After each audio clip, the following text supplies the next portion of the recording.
అందరూ ఆ బూత్లో ఏజెంట్ దగ్గర నుంచి అందరూ వెళ్ళి ప్రభుత్వ పథకాలని, సంక్షేమ పథకాలు కానీ అభివృద్ధిని కానీ తెలియజేస్తున్న అవసరం చేసింది చెప్పాలన్న ఉద్దేశంతో ముఖ్యమంత్రి గారు ప్రారంభించి ఈ కార్యక్రమాన్ని రాష్ట్ర వ్యాప్తంగా అమలు చేస్తున్నట్టు గన్నవరం నియోజకవర్గంలోని ప్రతి బూత్ లెవెల్ ఏజెంట్ నుంచి నియోజకవర్గంలో రాష్ట్ర స్థాయి, జిల్లా స్థాయి పదవులు ఉన్న ప్రతి నాయకుడు, కార్యకర్త డోర్ టు డోర్ వెళ్ళి ప్రభుత్వ సంక్షేమ పథకాలని, ప్రభుత్వం చేసే అభివృద్ధిని చెప్పాల్సిన అవసరం ఉందని మీ ద్వారా తెలియజేస్తూ, అలాగే ఎక్కడా లేని విధంగా ఒక 25,000 మందికి బ్లడ్ టెస్టులు సిహెచ్సి సెంటర్ కాకుండా ఓన్లీ పిహెచ్సి నుంచి బాపులపూర్ టౌన్లో 2700 మందికి బ్లడ్ టెస్టులు చేయడం అభినందనీయం. కానీ ఇంకా దాదాపు ఇంకా 16-17,000 మంది ఉన్నారు. వాళ్ళకు కూడా తక్షణం చేయాల్సిందిగా పిహెచ్సి అధికారులతో మాట్లాడతాం.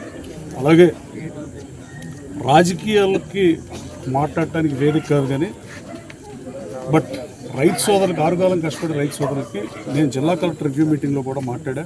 గతంలో 2 సంవత్సరాల క్రితం ఈ నియోజకవర్గంలో అధికార మార్పులు జరిగినప్పుడు, ఈ నియోజకవర్గంలో శాసనసభ్యులుగా ఓడిపోయినప్పుడు మోటార్లు తీసేసి, ఆ రోజునేమి వాటర్కి సమస్య లేకపోయినా వాళ్ళ మోటార్ వాళ్ళు ఎత్తుకెళ్ళిపోయిన వాళ్ళని మీడియా సోదరులు అడగకపోవడం చాలా బాధ కలిగించింది. ఈ నియోజకవర్గ అభివృద్ధిలో నాకెంత బాధ్యత ఉందో 4th పిల్లర్ అయిన మీకు కూడా ఉందని నేను మనస్ఫూర్తిగా నమ్ముతాను. అట్లీస్ట్ మీరు అడిగి ఉండాల్సింది. ప్రభుత్వం మోటార్లు ఇవ్వలేనప్పుడు, నువ్వు మోటార్లు ఇచ్చినప్పుడు నేను ఈ 2 కెనాల్ని లింకప్ చేస్తే ఈ సమస్య సాల్వ్ అవుతుందని ముఖ్యమంత్రి గారితో 4-5 సార్లు మాట్లాడి, అసెంబ్లీలో 2 సార్లు మాట్లాడి 38 కోట్లు కేటాయించారు. ముఖ్యమంత్రి గారికి ధన్యవాదాలు. అట్లాగే యూటీ ఎనికేపాడు అంటే నువ్వు 10 ఏళ్ళు శాసనసభ్యుడిగా పనిచేసినప్పుడు మీకు తెలియదు అని అడుగు. 10 ఏళ్ళు శాసనసభ్యుడిగా పనిచేసినప్పుడు 5,000 క్యూసెక్లకే వాటర్ ఉంది. ఏలూరు కెనాల్కి మనకి అవకాశం లేదు. దాన్ని ఇంకో 20,000 క్యూసెక్లకు పెంచితే తప్ప రైతాంగానికి 80,000 ఎకరాల ఆయకట్టు స్థిరీకరణ గురవుతుందని ఎమ్మెల్యేగా పరిపాలించినప్పుడు నీకు తెలియదు అని చూడగలరు. కానీ గతంలో మోటార్లు ఇచ్చి మోటార్లు తీసేస్తామని చెప్తే నేను ఎన్నికలప్పుడు చెప్పా, గతంలోనే చెప్పా, మొన్న చెప్పా. నేనేదో స్థానిక శాసనసభ్యుడు ఏదో లిఫ్ట్ పెడతానన్నారు. నేనేది పనికిమాలిన మాటలు మాట్లాడను, చెప్పిందే చేస్తా, చేసేదే చెప్తా. ఆరుగాలం కష్టపడే రైతు సోదరుల విషయంలో మోటార్ల సమస్య అయితే నా వ్యక్తిగత నిధుల నుంచి ఇస్తానని చెప్పి గౌరవ ముఖ్యమంత్రి గారిని కోరే, ప్రభుత్వం నుంచి కుదరకపోతే ముఖ్యమంత్రి గారు కూడా 2-3 సార్లు ఇద్దామని ట్రై చేసినా కుదరకపోతే నేను దాదాపు 22-23 మంది ఎమ్మెల్యేలు వచ్చి విజయవాడ రూరల్ ఆఫీస్లో 1,68 లక్షల రూపాయలు నా సొంత డబ్బులతో మోటార్లు ఇచ్చాను. నువ్వు అది మాట్లాడకుండా తాగునీరు, సాగునీరు ప్రభుత్వం పూర్తి బాధ్యత తీసుకుంటుంది. ఇప్పుడు ఏ పరిస్థితుల్లో కృష్ణా బేసిన్ ఉంది, ఏ పరిస్థితుల్లో రివర్స్ అన్ని ఇండియాలో ఎలా ఉన్నాయి అనేది ఆలోచించాల్సిన అవసరం ఉంది. ఆరుగాలం కష్టపడే రైతు సోదరుల విషయంలో కూడా రాజకీయం చేద్దాం ముమ్మాటికి అవివేకంగా నేను భావిస్తున్నా. నేను తీవ్రంగా ఖండిస్తున్నాను. రైతు సోదరులకి ఆరుతడి పంటలు వేస్తానికి కూడా మన దగ్గర కొన్ని ఇబ్బందులు ఉంటాయి. డెల్టా కింద భాగం వేరు మనం. కానీ గన్నవరం నియోజకవర్గ ప్రజల ఏజెండాగానే పనిచేస్తున్నాం. ఈ 2 కెనాల్స్కి 38 కోర్స్, ఆ యూటీకి 36 కోట్లు కానీ దాదాపు 74 కోట్లు 20,000 క్యూసెక్లు పెడితే 25,000 క్యూసెక్లు వస్తే కానీ కనీసం 12,000 క్యూసెక్లు వాటర్ వస్తేనే మీకు ఇక్కడ పెరిక్వీడ్ వరకు ఏ తూంకైనా 1,200 క్యూసెక్లు వస్తేనే వాటర్ వస్తాయి. 800 క్యూసెక్లు కూడా లేకుండా లెవెల్ లేదు కాబట్టి ఏ తూంలోకి వాటర్ వెళ్ళదనే కనీస సమాచారం లేకుండా మాట్లాడటం శోచనీయంగా భావిస్తుంది.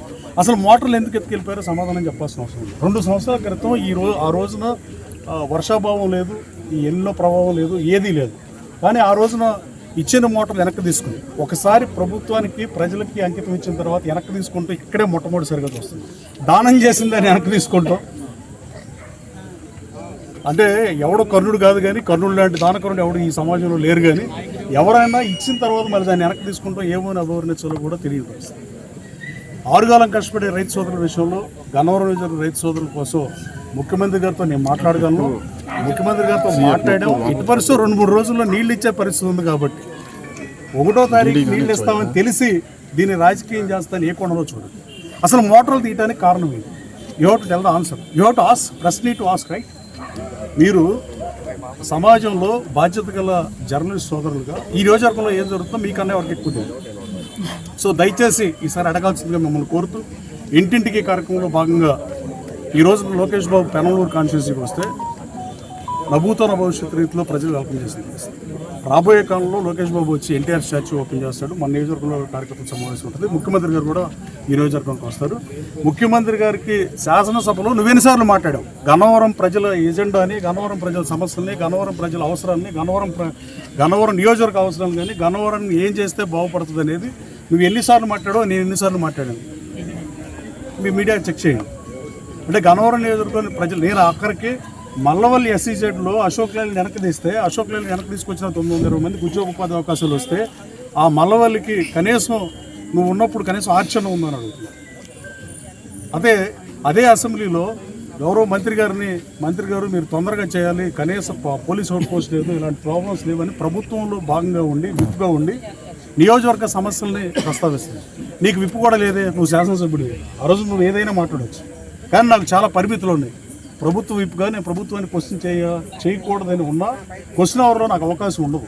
శాసనసభ్యులకు మాత్రమే క్వశ్చన్ అవర్లో క్వశ్చన్ అడిగే అవకాశం ఉంటుంది. కానీ నేను ఏదో ఒక 0 అవర్లోనో ఇంకో సమయంలోనో వెసులుబాటు చూసుకుని స్పీకర్ని మైక్ అడిగి గన్నవరం నియోజకవర్గ ప్రజల అవసరాలని శాసనసభ దృష్టికి తీసుకొచ్చాను.